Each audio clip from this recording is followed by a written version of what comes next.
Hey guys, and welcome back to Donica and Shelby Read. I'm Donica. I'm Shelby. And in today's video, we are doing a book talk over Finlay Donovan is Killing It by Elle Cosimano. If you are new to our book talks, hello. If you're new to our channel, hello. Please feel free to subscribe and stay a while. We do our non-spoiler in the beginning and our spoiler towards the end. So non-spoiler, you'll still get our feel for the book, our rating. So do you want to talk to them about what this book entailed? Yes. So in Finlay, I love that name. 50% of the time in the book I read it as Finlay. Finlay. And sometimes I read it as Finlay. Finlay, yeah. Well, in Finlay Donovan is Killing It, we are following Finlay, who is a middle-aged single mother of two really young children. Under 4. They're 4 and 1, maybe. It's like, yeah, a baby and then just a true baby. She's a novelist and she is working on her newest book and she's trying to sort through, you know,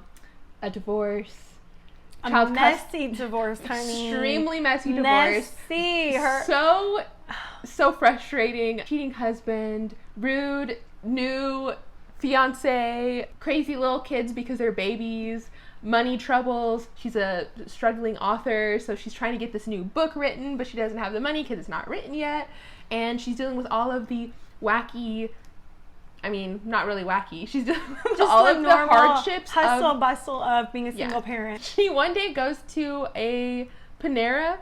She goes to a Panera bread. How random, right? It was a Panera. I think the Panera. Funny thing is, I think the reason that I think like one day the author must have just been like, wouldn't it be so funny if someone like got banned from a Panera? That's my nightmare, truly and surely. Finlay goes to a Panera she's been banned from because she poured soup on someone, so if that tells you anything about her. She goes to discuss her new book with her agent, and she's kind of talking through, you know, this is the mystery of the book, and it's like a murder mystery. So she's talking about the murder mystery, and someone overhears her and mistakes her for a contract killer, like a hitman. So she gets slid a piece of paper, and what's Finlay gonna do about it? She's offered a huge sum of money to kill this person. She kind of backs away from it at first, but then her life just goes calm down. I'm trying to say it as vague as possible. No, I think you were doing fine, and you just kept going. I couldn't stop. But okay, so let's just jump. I have a way to end it.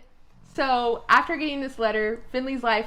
I had a good ending for it. Stop. Wait. She in hilarity. No, not hilarity. Chaos ensues. Hilarity and hijinks ensues. Yeah, chaos, basically. Hilarity, and hijinks ensues. So let's figure out what Finlay does next. As this book, I feel like, is very centered around spoilers and key character plot points. You know, we can't really go into depth about certain things because it's kind of good to read that book and let these characters develop on their own. But I think if we jump into what we rated it and then just a little bit of our highs and lows, then we can jump into the spoiler.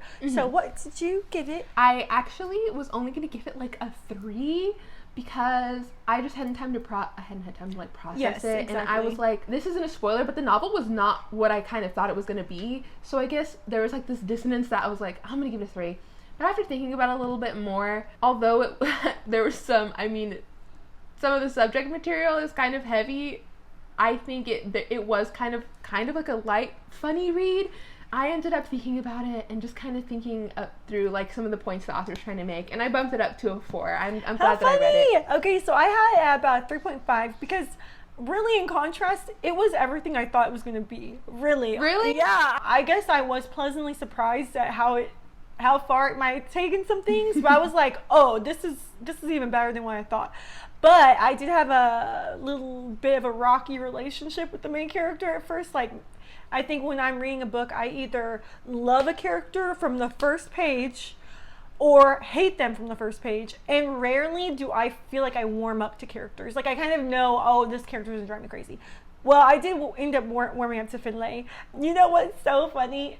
I didn't love her but I liked her. I really liked her. But when I read Eleanor Oliphant, I had to text Shelby. That's her favorite book of all time. I read it earlier this year. And I was like, why does she love Eleanor? Like, why? Like, I could not stand her. I was like, Shelby, I don't know what I'm supposed to be feeling. And by the end of Eleanor Oliphant, it's completely fine.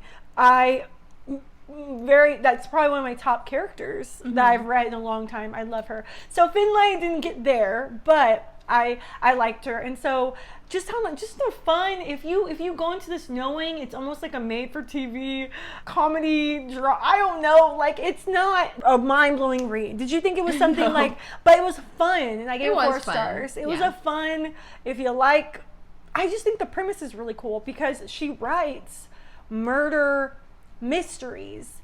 So to now be in a murder mystery and having kind of the know-how of how this works, how cops work, it was just really cool I mean, how often does that happen? Do you read about, something like that? Yeah, it was an interesting premise, and I think that was also something that, like, just little things like that brought it up to a 4 because it was a unique read. There is something that I wish I knew going into it, but I think it's a spoiler. Tell it to me. Because that, like, was very heavy for me. I don't think it was, I didn't take it that serious, but it's totally a spoiler. I wish that I knew that, because going in, I would have enjoyed the first, like, 75% of the book way more. Really? Yeah. Well, but anyways, we can actually talk about that in spoiler. Yeah, that was a big spoiler. It was actually a main spoiler, so I don't know what she... I wish I knew the ending of this book before I started it. That's so funny. Like, it's so funny how we view books so differently sometimes. I think you're just used to reading, like, these heavy hitters, and I just read a book and I'm like, doo-doo-doo. There's something that I can say that's not a spoiler. This book reminded me a lot of, like, a less deranged version of The Push by Ashley Audrain. And that book was so mentally taxing. I think the parallels were just making me think, like, this was a serious book.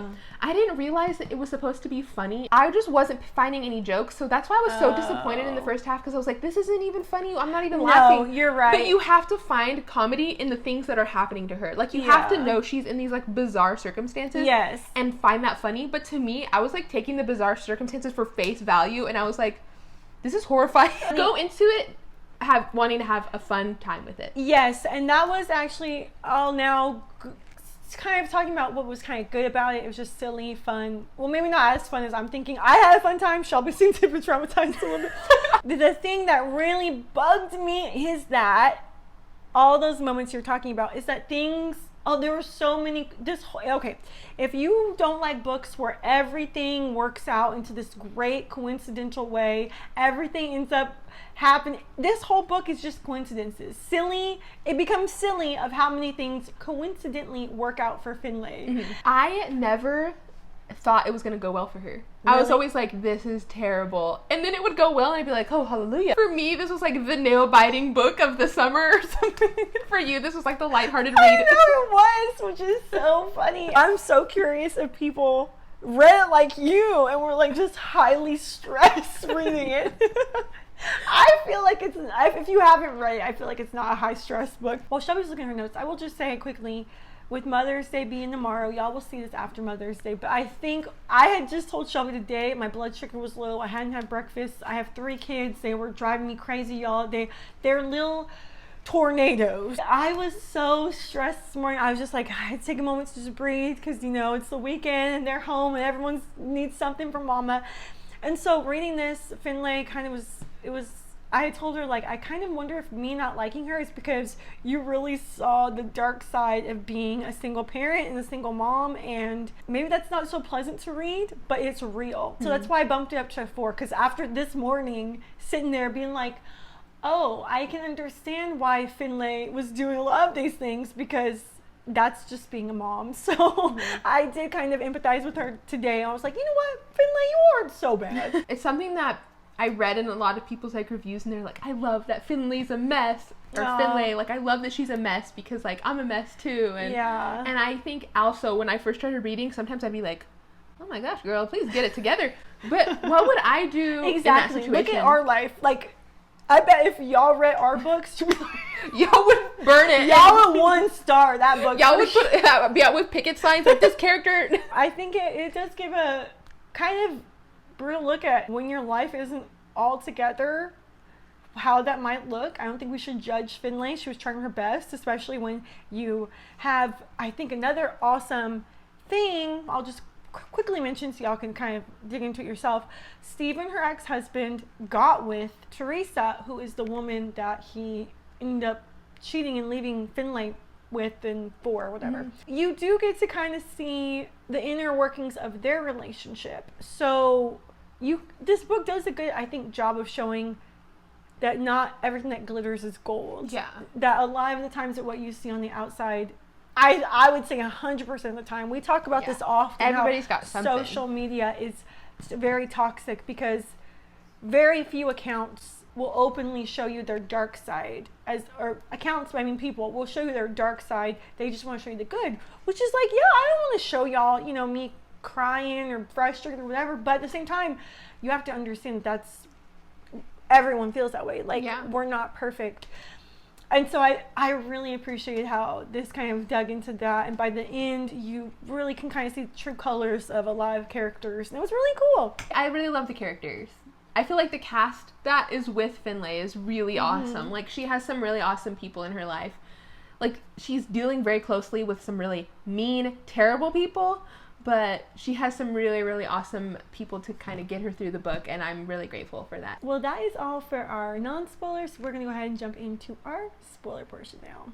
Okay, so like we always do, let's just kind of start with, we really cannot really start with characters because I don't think this was like really too much we can talk about except for Vero, who was an absolute angel of the book, right? She was the best character of the whole book, probably. Yeah, I feel like she, out of all of the characters that we were given, probably had the most depth to her. Like, it was really like Finlay's story. All the other characters were kind of just like, like they were a fun cast, but we didn't really ever get to go deep with any of them. Finlay was probably the deepest, other than Vero, and Vero was awesome. I just love how at one part I have wrote down, it was on page 181, and it was kind of this really awesome, let me just quickly jump to it, this really awesome moment, because Finlay finally has money, because her ex-husband, who was a real piece of work,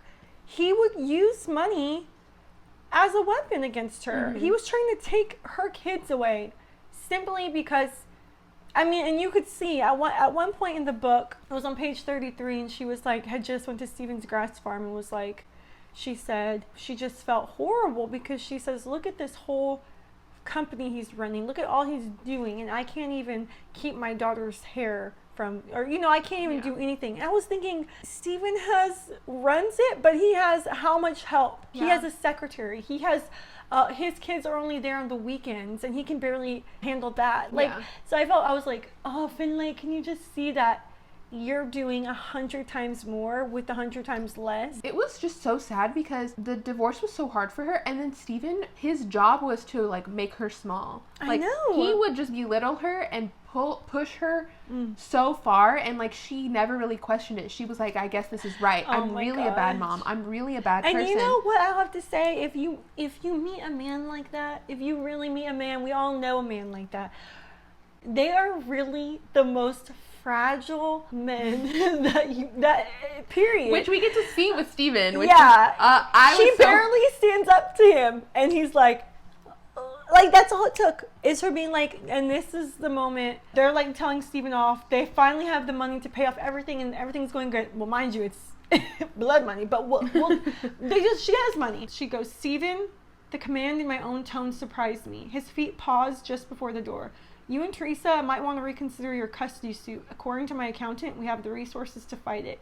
And she's talking about Vero, like that's her accountant. And it says the stubble on Stephen's jaw worked. He threw open the front door and slammed it behind him.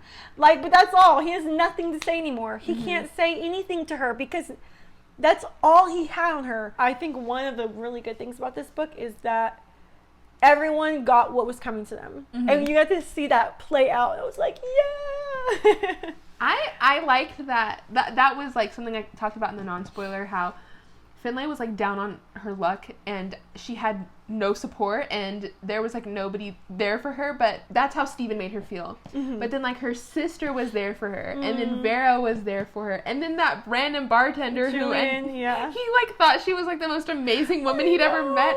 And that was something that was really cool, was seeing like she would always also comment on her appearance and how she's like, oh, Teresa's like so perfect, but it's very evident by like these two men in her life that she is attractive, like she's appealing, and she just got pushed down so much by stupid Steven that she didn't believe it anymore. And so we get to see in this book her being like pursued by men because they think that she's like attractive, and I love that for her. Brings me to page 216. Hold on, I wrote this down because I put mom vibes. So they're talking about Steven and Teresa, and Pharaoh's like, you shouldn't waste the energy. I have no idea what he sees in that woman anyway. And then it says Finlay glanced down at her baggy t-shirt, at the aged Jello baby formula stains and the small tear in the hem. If I stripped it all down and stood in front of a mirror, I'd still be looking at a mom. The purple, sleep-deprived shadows under my eyes told no lies. Neither did the holes in my practical cotton underwear or the thin silver stretch marks. Hold on, am I gonna cry? You're like, wait a minute, this book was actually amazing. I know, I wanted to cry too. I haven't cried on the channel in a while. It just touches me so much because I'm really gonna cry. Open up, say it, be authentic to our viewers. I just think that as a mother, like we go through these phases. She has a 4-year-old and a baby, and like I feel like one of the most annoying things is when you're online and people do that bounce back. Oh, I'm 2 months postpartum. Look how she bounced back. If you bounce back, that's fine. That's fine. That's fine. But that should be that woman's choice to say, look at me. Like, why are there outlets saying, look how good she bounced back? Because, like, I didn't bounce back. It took me, I still haven't bounced back. Moms are under no obligation to bounce back. They literally performed a miracle of human life. So, and it's just like, you could tell she really feels like her sense of self-worth is tied into obviously her image, but it's hard when you're a mom to like look outside, look from the outside in and being like, you're raising 2 beautiful children, you made 2 beautiful children, and you still want to feel beautiful, but you're tired and you're stretched really thin. But I just was thinking, like, I just put, like, it gets better. Like, it does get better. But you gotta wait. Maybe it's a couple years until your kids can wipe their own butt, you know, at least. But even now, I have 6-year-olds and a 11-year-old, and still it feels like, oh my gosh, some days I'm like, I'm exhausted. I don't have it in me to feel pretty or good or anything, but I think it's important, like, especially for like mom to mom or woman to woman to just be like, you're doing great. You're doing amazing, sweetie. And that's why it was so amazing to me that she had these supportive women in her life. Yeah. Vera was there for her, and she was like, Finlay, I know what you're going through. Steven's a jerk. No one's helping you. I'm going to clean your whole house, get everything sorted for you because that's what you need. And then her sister was always so supportive of her, always wanted the best for her, always wanted the cutest guys for her. And then her agent was so patient. I thought that she was going to be like the jerk agent, but she was actually a really nice agent, really supportive. She was like stern on Finlay to get her deadlines in, and she believed in Finlay. And so I love that she had like these great women in her life to build her up and be there for her, even though like they were all there for her in different ways. That was really important, and I'm glad that Finlay had them. Vero comes in and just with one helping hand, Finlay's whole life changes. Yeah, she's I felt a weight off of me reading when Finlay went down and she was like, it's clean here. The thing I spilled is in here. Like, I felt a weight off of me for her because she couldn't even get up off of her feet because every time she tried, something new would go wrong. Just to have someone help her, give her a little hand to let her help her up a little bit. It's always funny, every time we talk about a book, I'll be like, oh, it was okay, 3 star, 3.5. And then by the time we're done, I'm like, you know what, I think this author really is on something. Well, just really quickly, the next one is coming out February of next year. It'd be fun to do another. I saw that it's going to be a mystery series. Finlay Donovan. Is she just going to keep killing bad men? Finlay Donovan knocks him dead. Which that, clearly she's going to be doing some more killing, I feel like. Oh no. Panera discussion was so funny because I loved reading it knowing it was all being misconstrued. Because she was like, well, you know, head wounds are hard to clean or something. And it was because her daughter had cut herself. So she's talking about her daughter, but she just tells her agent, like, head wounds are hard to deal with.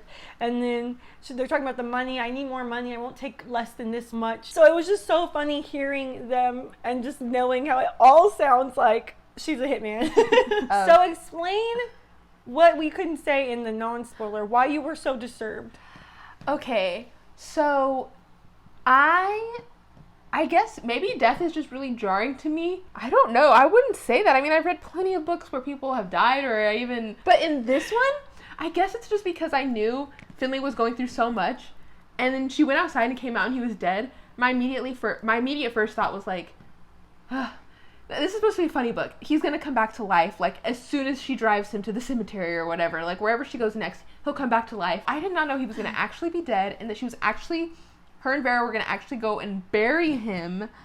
Because as soon as they buried him, they became murderers. Like, they were murderers, they buried him. That was just so scary to me and so disturbing to me. The whole book I was just so uncomfortable because they just kept talking about him being dead.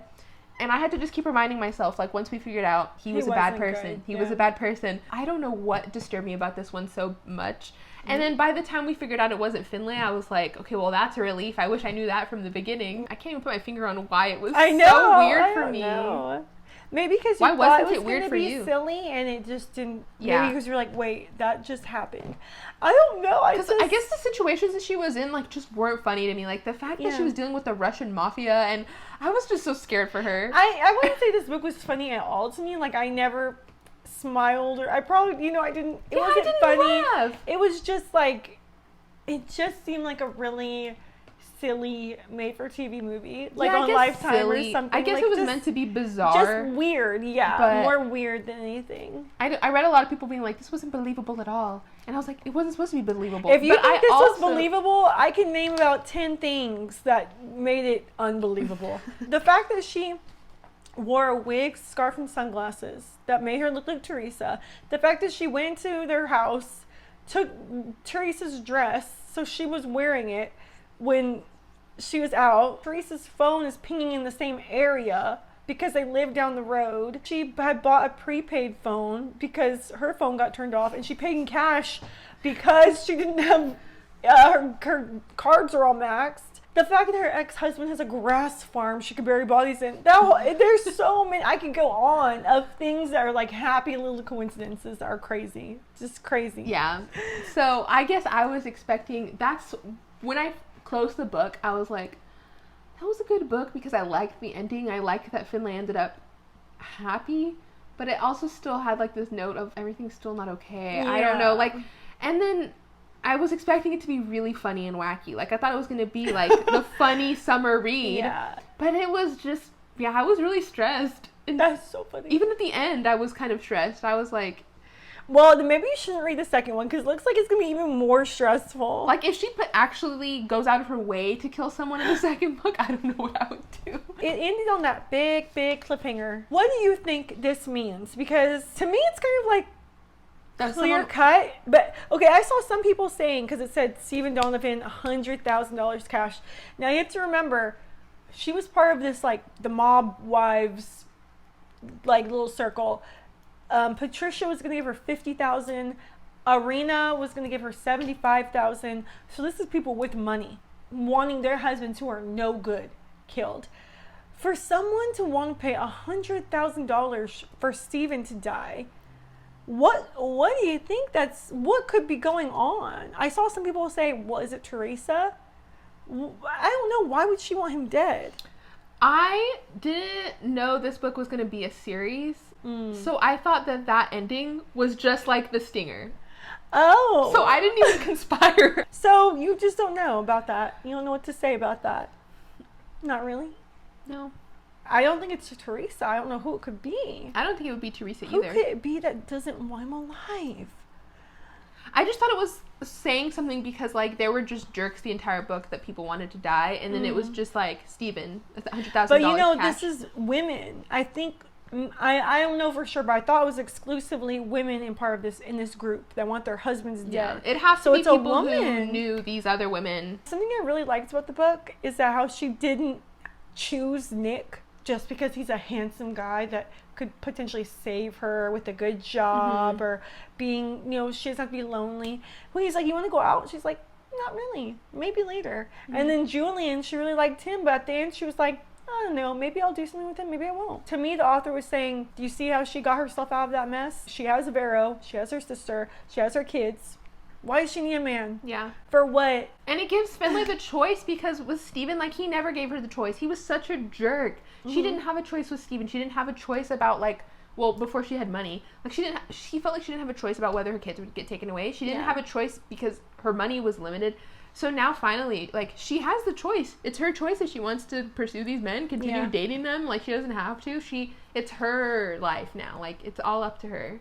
And so I did love that. Oh, I have something. I didn't like the murder reveal. Aaron and Patricia? Yeah. When Finlay realized, I feel like she was like, she put it all together in her head in like 3 sentences and then just moved on and it was never touched on again. I know. Okay, that's a good point. That is a good point. No one ever talked about that ever again. And yeah. It just, well, I understand things were going very fast for her at the time. Like, she got definitely more involved with like the mafia stuff. Did we get solid evidence that was him? She just kind of put it together in her head. Yeah, like, we never saw her again. Oh, I totally get it because of the dog cages thing. Mm-hmm. And that was what... She was like, that must be it. But, like, as readers, we never got solid proof of that. No. Things